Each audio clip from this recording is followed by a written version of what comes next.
Prezidentimizning Belarus Respublikasiga amalga oshirgan davlat tashrifi O'zbekiston tashqi siyosatining amaliy natijalari yana bir bor o'z tasdig'ini topgan muhim voqea bo'ldi. Minsk shahrida oliy darajada bo'lib o'tgan muzokaralar ikki davlat o'rtasidagi ishonchli muloqot va o'zaro manfaatli hamkorlik tobora mustahkamlanib borayotganini yana bir bor namoyon etadi. Ayniqsa, o'zaro savdo hajmini yaqin istiqbolda 2 milliard dollarga yetkazish bo'yicha aniq vazifalarning belgilab olingani, mashinasozlik, qishloq xo'jaligi, farmatsevtika, elektrotexnika, yengil sanoat, mashinasozlik kabi muhim tarmoqlarda yangi kooperatsiya loyihalarining yo'lga qo'yilishi mamlakatlarimiz iqtisodiyoti uchun yangi imkoniyatlar eshigini ochadi.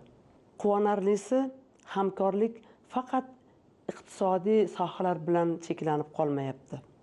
Turizm, ta'lim, tibbiyot, madaniyat va hududlararo aloqalarni yanada kengaytirishga qaratilgan kelishuvlar xalqlarimiz o'rtasidagi do'stlik va o'zaro ishonchni mustahkamlashga xizmat qiladi. Minsk shahrida O'zbekiston-Belarus do'stligi xiyobonini barpo etish tashabbusi ham ikki xalqning ezgu munosabatlari va o'zaro hurmatining ramzi sifatida alohida ahamiyatga ega. Mazkur tashrif davomida erishilgan kelishuvlar mamlakatlarimiz o'rtasidagi strategik sheriklikni yanada mustahkamlab, yangi investitsiyalar, zamonaviy texnologiyalar, qo'shma ishlab chiqarishlar va eng muhimi, fuqarolarimiz farovonligini oshirishga xizmat qiladi.